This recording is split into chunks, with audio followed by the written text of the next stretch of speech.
Hey everyone, welcome back to Portal of Wisdom. I am back today with another story for you. Sorry I haven't posted for a while. I've had some medical issues going on for quite a few months and trying to get through all of that, and in addition to full-time work and kids and various other things and healing. So anyhow, hopefully I'm more on the mend now, and I'll be posting a little more. If you're new to the channel, you can definitely click that like button and the subscribe button so you get alerted when I post new videos. I do try to post a lot of old gold mining stories and lost gold mines, lost gold finds, and silver finds, and various things along those lines. A lot of interesting historical stuff. So anyhow, if you like that kind of stuff, this is the channel for you for sure.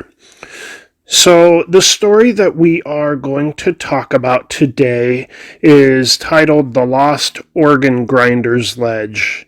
And this is a little bit of a challenging story to tell. I've told a lot of the easiest stories, the most well-known stories, but I continue to dig through various old sources and try to get a little bit closer to the origins of stories. If you're digging back into newspaper articles, magazine articles from the late 1800s, early 1900s, and stuff like that, that tends to be closer to the date of these discoveries and be able to tell these stories as they were told at that point. Hopefully that alleviates a lot of the little telephone game that you used to play when you were in kindergarten, if you remember that. You know, the more people a story goes through, the more that it changes. So if we can get back to more of the origins of a story, maybe as it appeared in newspaper articles or early magazine articles and things like that, then maybe that story's only been told through a couple of generations, and hopefully these details haven't changed so much at that point.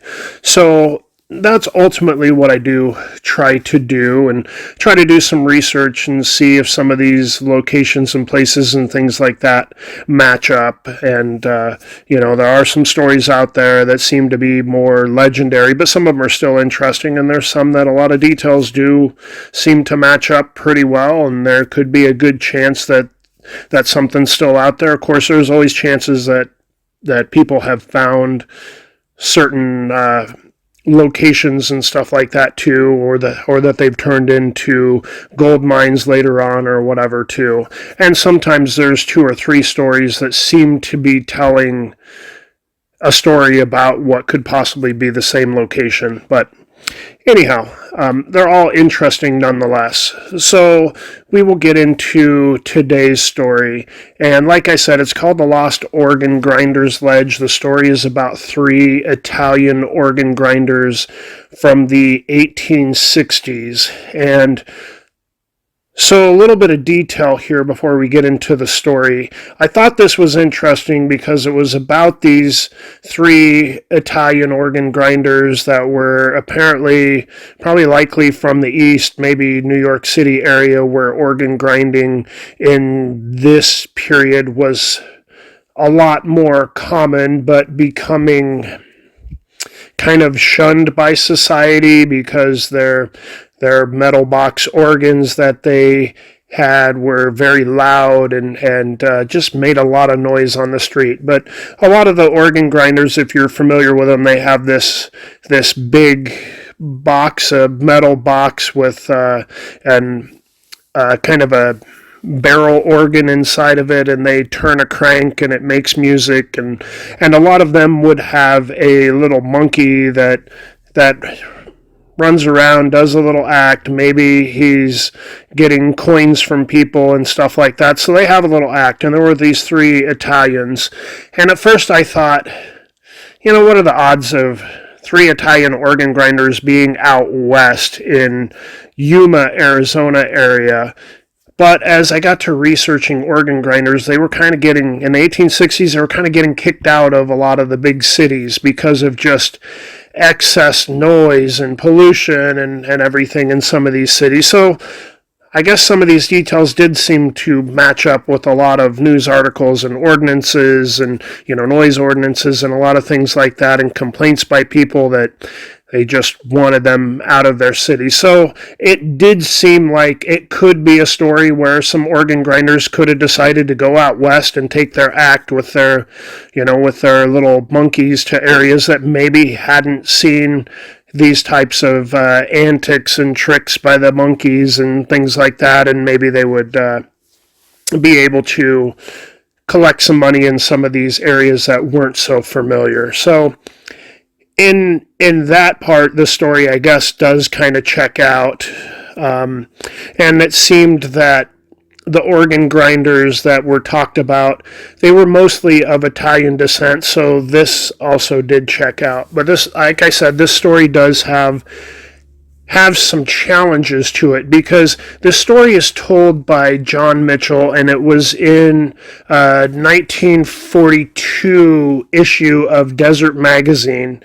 And John Mitchell tells the story by way of an acquaintance of his, the late Bill Bear. So when this story is told in 1942, this gentleman that told him the story, Bill Bear, had already passed on. So I guess we assume that Bill may have looked for this treasure and not been able to find it, and then as he's getting old and can't look anymore, he tells his friend John. Maybe John looks for a while and can't find it, and eventually sells the story to Desert Magazine as he gets to the point where he can't find it either, so maybe he wants to make some money off of telling the story.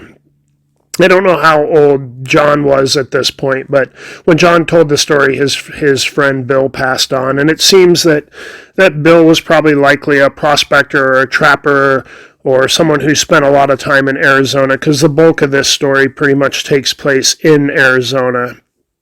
So the story in Desert Magazine states that this takes place in the 60s, which would generally be known as the 1860s at this point, because the story was told in the early 1940s, so we'd be referring to the 1860s as the time frame. And I believe it said early 1860s, but sometimes as people are retelling stories, I don't know, if that's 1862 or if it ends up being later 1860s, 1867 or whatever. And some details that I found probably point more to the mid 1860s, I would say. But anyhow, that doesn't matter too much according to this story.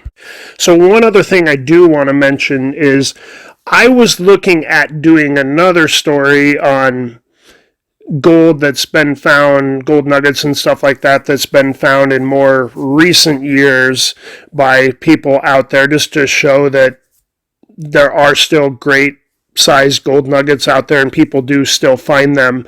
One thing that I found as I tried to do research for this story, and I kind of gave up on this story, was the fact that people that are alive and still looking tend to not tell the truth about where they found things, and sometimes it could be significantly off on the locations. And I found one argument between people online where someone had found a huge gold nugget and said they found it north of Kingman, Arizona, and other people that said they knew this gentleman said, no way, this gentleman found it in Montana, and I know this for a fact. And so you run into issues like this when people are still at the age where they're out there looking and everything. But when people get to the end of their life and they're telling stories and wanting to pass along all the pertinent and important details to their friends and people that will bear their legacy and people that they hope might be able to actually find something they hadn't been able to locate a second time, I think we can look at this story and say, well, it's being told about the late Bill Bear, so hopefully the details he told at the very end of his life are to the best of his recollection, and it's not trying to lead people astray. So anyhow, Bill tells the story, or told the story, to John, and John told the story to Desert Magazine. And I did mention that this is a bit of a challenging story because it is kind of a second-hand or third-hand account. So anyhow, we know Bill told the details to John, but Bill apparently got the details from a gentleman named Francisco who found one of the Italians that was near his death. So this story goes from the Italians that have the true account of what happened to a gentleman, Francisco, who was a teamster or freighter who picked up an Italian close to death, and then apparently Francisco may have looked for this particular treasure for a while and couldn't find it, and then he ends up telling Bill, who may look for it for a while and then ends up on his deathbed and tells it to John at the end of his life. So one thing I'll mention about the story too, as we get into the details here in just a minute, is that some of these old stories they're not the most racially okay with how they use some of their words and stuff like that. So at times I may change a word or two because they will use words like Indian or squaw or things like that aren't generally so accepted today. So I may refer to people as a native man or a native woman just to try to be more culturally conscious and not repeat everything word for word. Even if I'm quoting something, I may change a word like that because I know it's just not as people just weren't as sensitive to cultural things back then. So anyhow, this story starts out, and I'll read a little snippet from it. I'll quote a part from it so that you know how it starts. So it says, quote, "In the early 60s, 3 Italian organ grinders, each with a hand organ and a trained monkey traveling from La Paz on the Colorado River to Granite Creek near Prescott, Arizona, turned aside from the trail one day to rest in the shade of a mesquite tree. Here they found an old native man lying down, wearied and almost dead from thirst and heat. They shared the contents of their canteens with him and gave him food from their meager supply. Grateful for their kindness, the old Mojave man offered to show them a rich gold mine. They hesitated and questioned him as to the richness of the probable value. Stooping, the native man picked up a handful of pebbles and replied in Spanish, "Mucho, mucho, lo mismo está," as he swept his arm outward to indicate the richness and extent. End quote. And one thing to think about here too, a lot of the native people of those days were exposed to a lot more Spanish early on than they were English. So if they had a second language instead of their native language, a lot of times it maybe was Spanish, or they knew quite a few Spanish words. They weren't exposed to as much English in the earlier days like this. So after hearing this from the native Mojave man, the 3 organ grinders, they didn't need any more convincing, and they followed the Mojave man into the mountains. And it was said to be a 2-day journey from the point that they ran into this man. And at the 2-day journey, they reached the banks of the Santa Maria River. So the story states that they reached the burning sands of the river. So it seems to imply that the river was not running and may have been a hot, dry riverbed. And it seems that they were merely following the riverbed at this point, and they may have been heading upriver. And this was apparently day 3. Once they reached the river, day 2, followed up river for, the 3rd day. But anyhow, this is not an uncommon thing in Arizona. A heck of a lot of the rivers only flow after lots of rain or floods or, things like that, and the riverbeds are dry quite a bit of the time. There's only a few rivers that that flow fairly continuously. A lot of them just disappear into the desert sands and only flow a fair amount after some rains. So it was said on day 3 they reached a deep canyon up in the hills somewhere north of Peoples Canyon. And as I looked on the map, I believe kind of north of Yarnell, Arizona, is an area that looks like that's probably Peoples Canyon, where the highway goes through now. And I think it's called Peoples Valley. So if that's the same canyon, apparently they were in the hills somewhere north of there, and they encountered a tiny stream of clear water that emerged from under a boulder, and a couple of large cottonwood trees were growing by this little spring. So at the spring, the Native American, he rolled up a cigarette, and then he made camp near the spring, and he was sitting down in the shade. And it was here that the native man pointed west and said "Buska," meaning to hunt or to look over in the direction that he was pointing. And then he continued to roll up his cigarette in the shade, and apparently he wanted to relax, and he pointed the Italian organ grinders in a particular direction. They didn't know how far they needed to go, but after the 3 Italians hurried off to the west, after going what was said to be a few hundred yards to the west, the men were in a tributary arroyo of the other canyon they came out of, and they noticed a small dark ledge on the side of the little arroyo. And an arroyo is kind of like a small desert canyon, typically dry. It's not super deep, but when it rains a lot, that arroyo might have some water running through it, but it's kind of a smaller, shallower desert canyon, not so deep as what you would characterize as an actual canyon.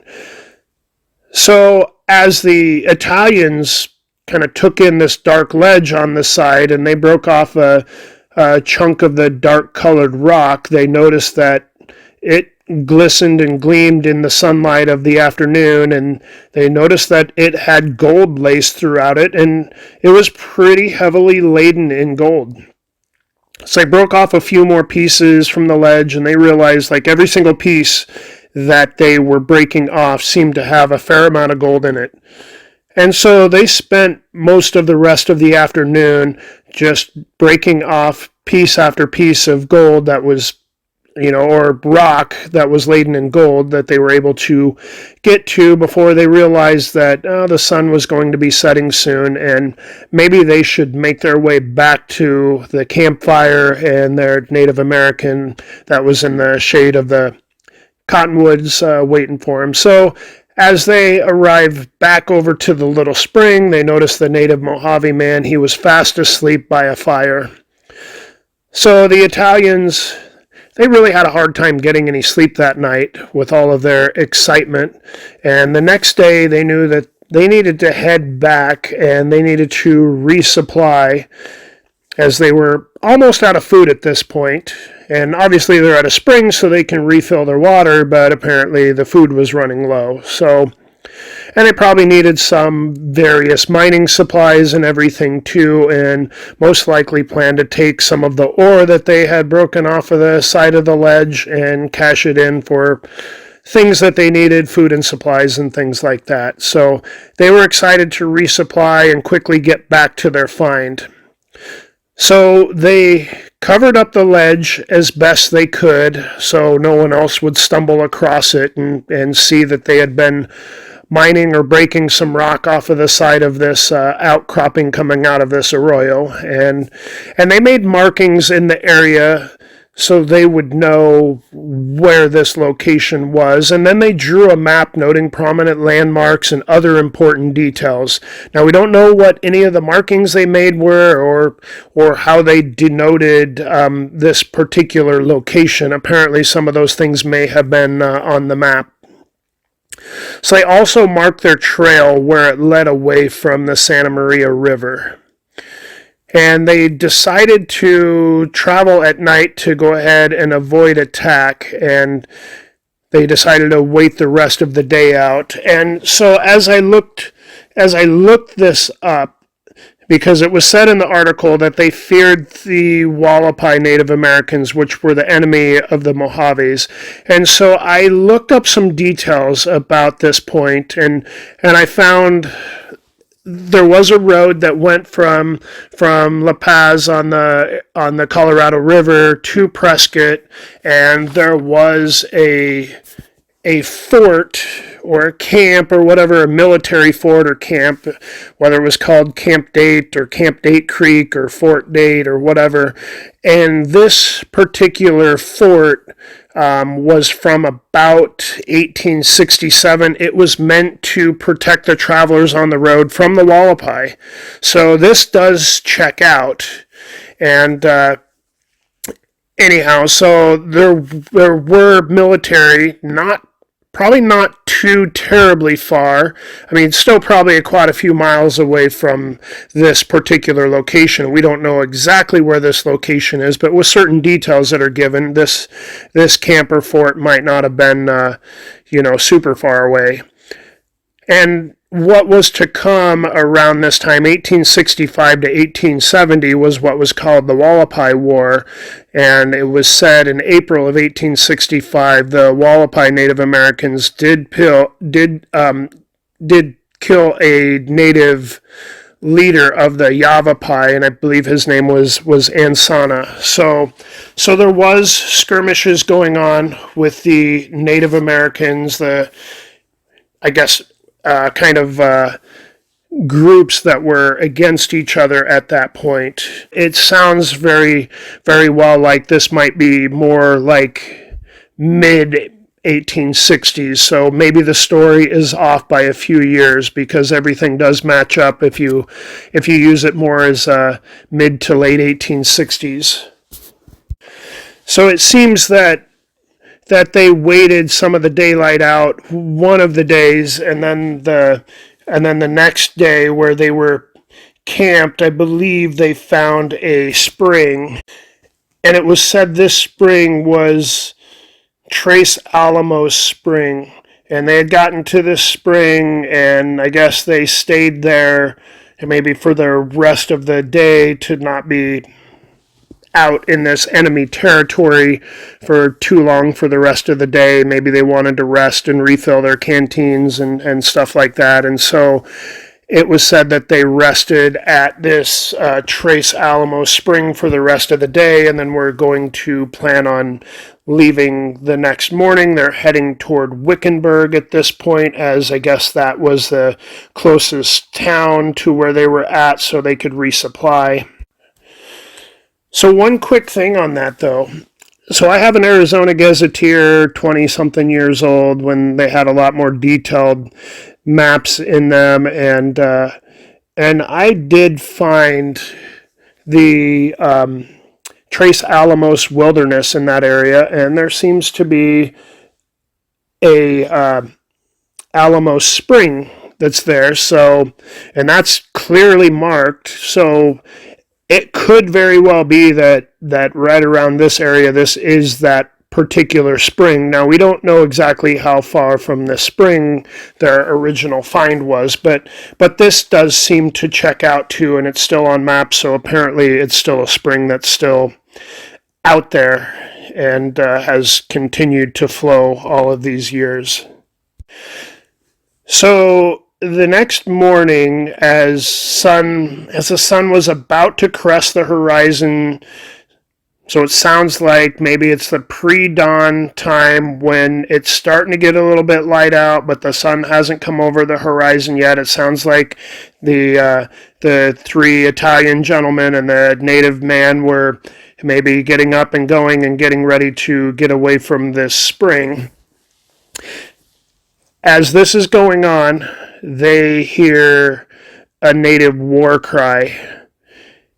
And all of a sudden, a few native Wallapais came riding into camp, and they took out everybody, including the old Mojave man, except for one Italian.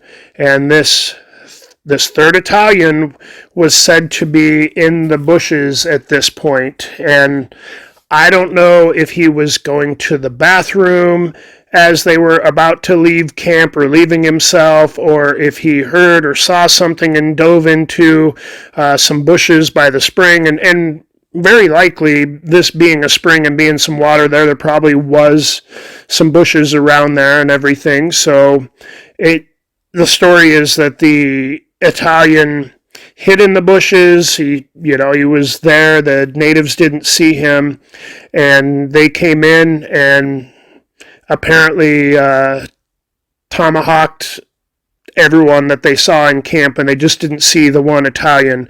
And so it was said that they swooped in and out pretty quick, and it was said they probably did this because they were not far from Camp Date at this point, and the Wallapais, they may have wanted to not be seen or not hang out at the spring, too long. But it very well could be that, obviously, if it still flows today, and if this is that same spring, that probably a spring known by a lot of people, and hard to say if the Wallapais were coming into this area to, maybe get some water or whatever, but then they discover one of their enemies is there with a couple other white gentlemen, and they did what they did and then rode off. So it was said that once the coast was clear, the remaining Italian, he gathered the bodies and he piled them together with some brush from around there, and he lit a funeral pyre and did that with some of that dry brush around there as a farewell to his friends and the nice native man that helped them.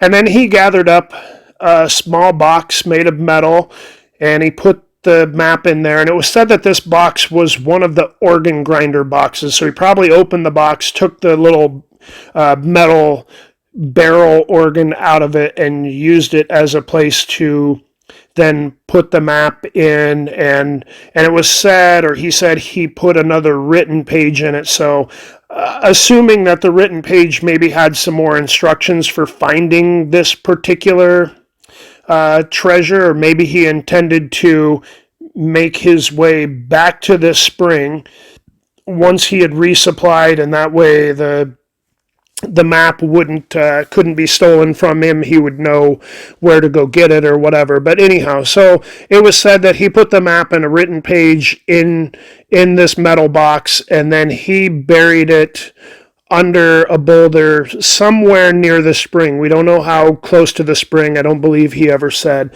Then he gathered up the bags of ore, and he filled a canteen or two, whatever canteens were left, and he left the spring and he headed out on foot toward Wickenburg, which was said to be the closest town at this point, or the most easy to get to, maybe without going over multiple mountain ranges.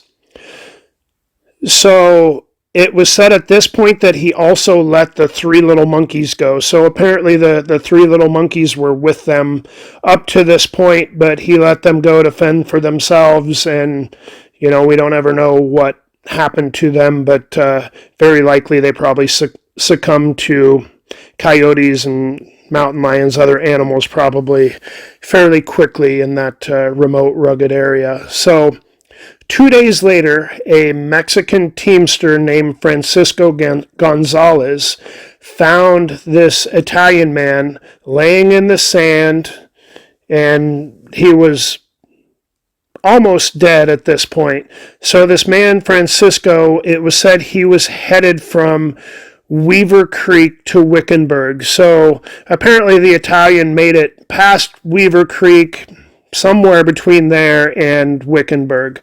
And the Italian, he was out of water at that point. He was clutching his sack of gold ore, and Francisco gave the Italian man some water, and he helped him into his wagon, and the Italian man kind of revived a little bit, but it was said that he was very weak at this point, and maybe at this point he didn't know if he would ever make it back there. So he went ahead and told the Mexican teamster Francisco the story the best he could in broken Spanish.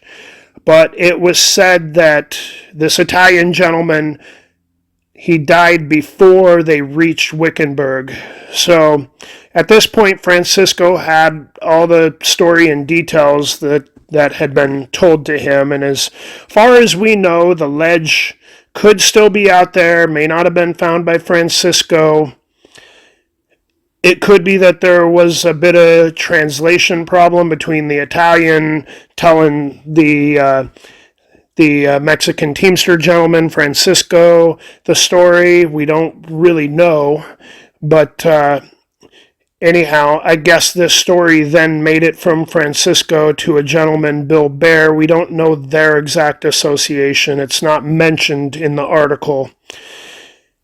But it seems that there could be a gold ledge out there. There are some mines out that way, Baghdad and Hillside, Arizona. There are various mines. There's been other finds out that direction.